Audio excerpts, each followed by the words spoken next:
was he like after a defeat? No, He played mind games sometimes. If you got beaten, he's going to go after you, and then he'd go the other way and go have a few days off. And then if you'd won a few, you'd go, hey, listen, a couple of days off. And he'd, no, you're all in tomorrow. So he'd definitely be playing mind games. And I really looked after you going back to see your family in Ireland.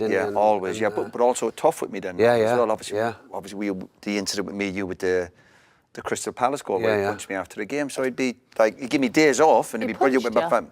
Yeah, it was not. That was my fault. Yeah. What happened? It was my fault. It was back pass. He left it a little bit short. You was actually charging me down. Was it me? Yeah. Was it? I think it was, you know. Wouldn't have been a good thing. No, but you were good with your feet. You kind of shanked Yeah, good left Shanked foot, it. great left foot. And I'm looking, and honestly, it was like slow motion. You're not about not upsetting the manager because we all love Brian Clough. He gave us a chance like Norm did for me. We'll get back to Keano in just a quick second, but remember, if you like this video, please like, share and subscribe, and don't forget to click the notification button so that you know when the next Big D video hits. And as ever, if something is bubbling up inside of you, if something is on your mind that you need to express, please express it in the comments. The Big D reads all of the comments, and he's always interested in what is on your mind. Anyway, in this clip, Roy Keane is going to be talking about the mind games of Brian Clough early on in his career and how he used to keep the players on their toes.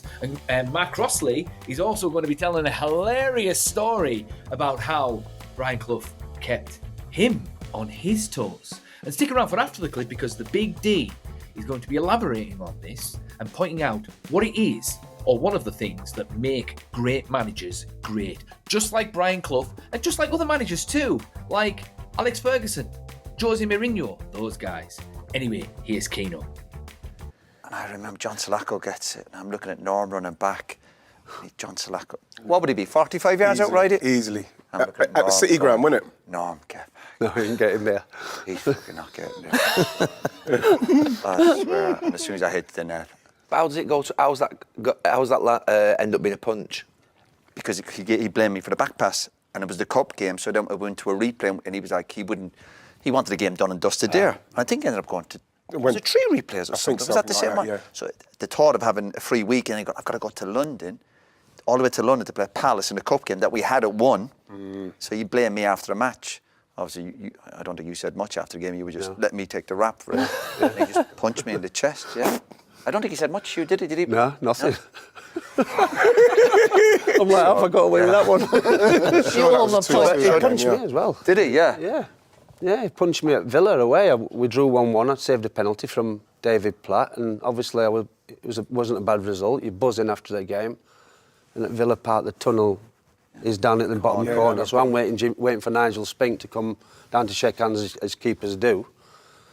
I've shook hands with the referee as he's walking past me. Next minute, he grabs me and says, you remember the stairs were like that? Yeah, Villa. Get up them stairs. So I get in the dressing room and I'm like watching him like this. I'm like, what have I done? I haven't done anything wrong. Anyway, I goes and gets where I'm getting changed, and I'm taking my shirt, I'm taking my shirt off like that. And as I've got to about there, he's come for me. He's hung my shirt on the peg and started like digging me in the stomach. Like, what are you doing? What are you doing? If I ever see you shake hands with a referee after a decision like that, son, I'll do more than punch you in the stomach. Like, is he mad, him, or what? See what was going on back then with the ref. And like, Pierce had to jump in and like stop him. He was proper sending in at me, like. Sending in at me. No, but even at the end, I didn't respect him for it, though. Yeah, the few years I was there, people were saying he was finished back then. Brian Clough was finished. He's lost the plot. We got to 2 cup finals in 3 years. It would have been great if we won the cup. So you doing your best now, but in the cup final. And yet everyone was saying Brian Clough was finished. Yeah. Yeah. Nearly. What's your best Brian Clough story? So you're on the after dinner circuit now. What's the sort of stories that you would tell? I think the one that goes down the best is what, and a lot of people don't believe it, is I made my debut against Liverpool through a little bit of luck, really, because first team goalie Steve Sutton had gone down with a virus. It was a night game, so he couldn't play. Hans Seegers was on loan at Wimbledon, and then we got a couple of more a little bit older than me that probably weren't good enough. And I was coming through with the reserves pretty well in that. So I played against Liverpool. The following Saturday we got Newcastle away, but Steve Sutton, the first team goalie, has now trained all week, so I thought I'm not going to play. Well, he kept me in. We won 1-0. Then the following Saturday he kept me in again. We beat Coventry in the FA Cup. After the game against Coventry, I didn't know, but it was time to take me out of the team then. Like, I'm 19, I've come in, I can do it. He's got his goalkeeper for the next 10 years or whatever. But I just, because I was on such a high, as I'm leaving the dressing room, I just turned around and said to the lads, thank you for the best 10 days of my life that you've just given me. I can't believe actually what's just happened, but see you on Monday. And he goes, where do you think you're going? So he goes, I'm going home. Where's home? I said, I live in Barnsley. He said, my house tomorrow morning, 9 o'clock, bring your boots, and it would help if you bring your gloves as well.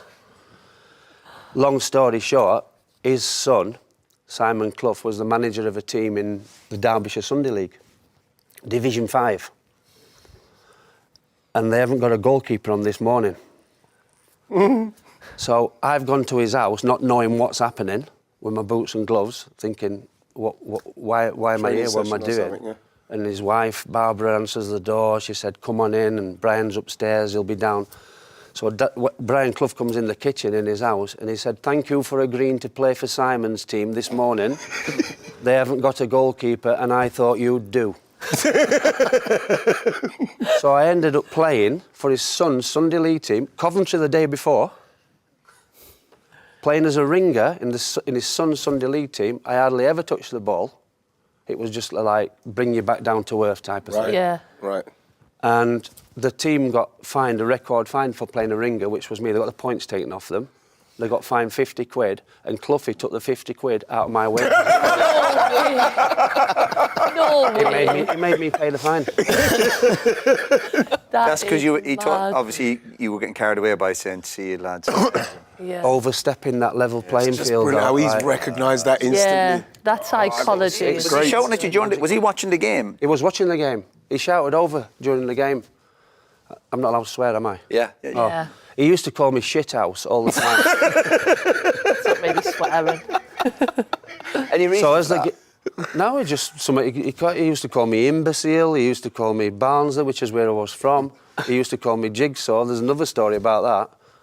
I asked him why he started calling me Jigsaw, and his answer was, every time the ball comes in the box, you go to pieces. But at the game, the Sunday League game, he used to go and watch. He used to go and watch on a Sunday morning. He'd have his dog, and he'd be a couple of football pitches away. And he shouted during the game, shit house! So I look over and he stood like that.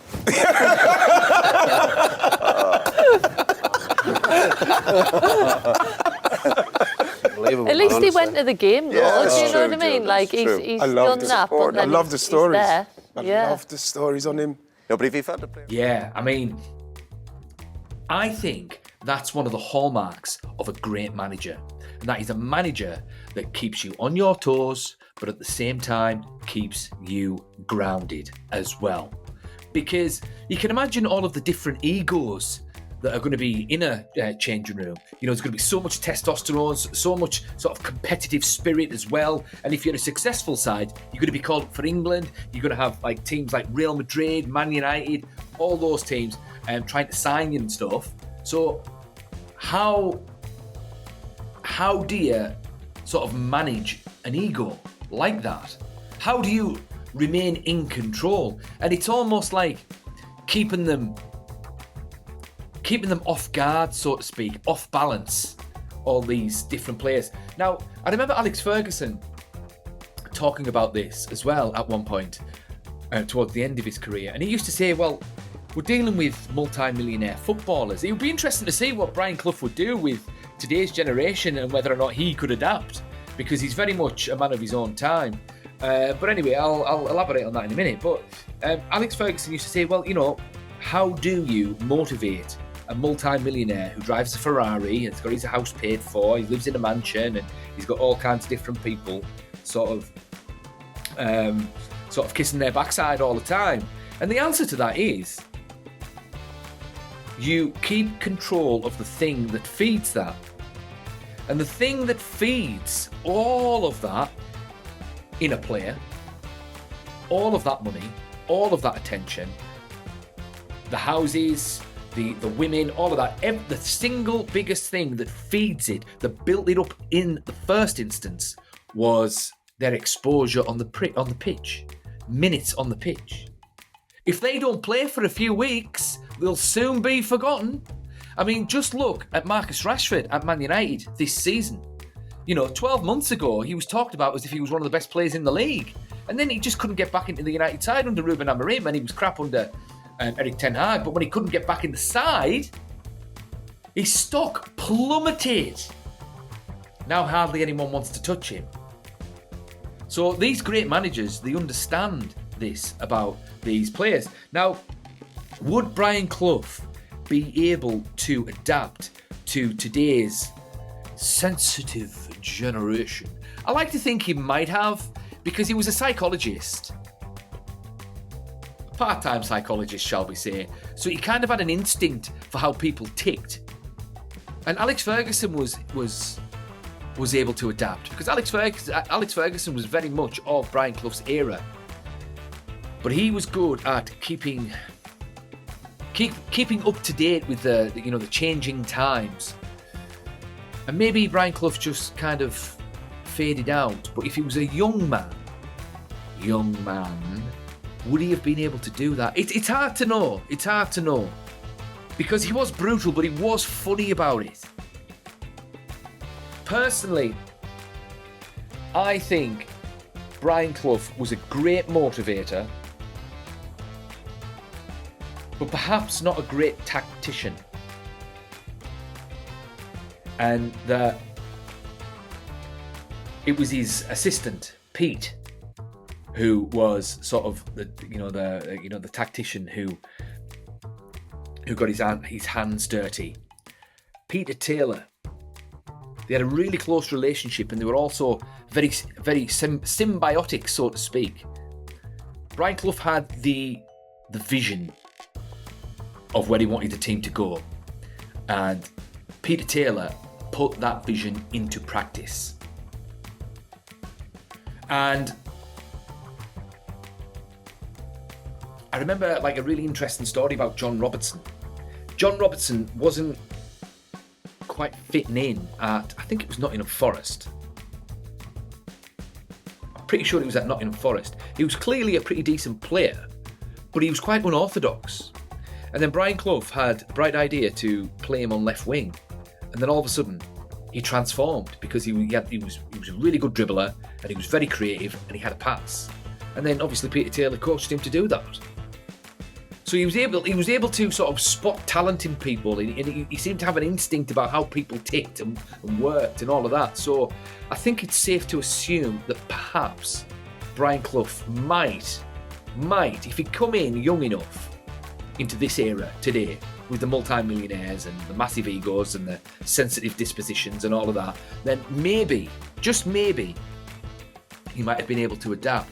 But I suppose we'll never know. But one thing is for sure, Brian Clough would have done a hell of a lot better for England than any other manager that was England manager during that time period.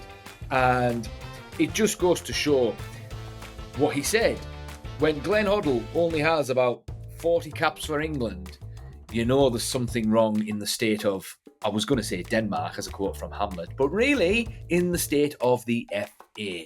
But anyway, what do you guys think? Would Brian Clough have adapted to this generation of sensitive sweethearts? Thoughts in the comments, and the Big D will see you in the next one.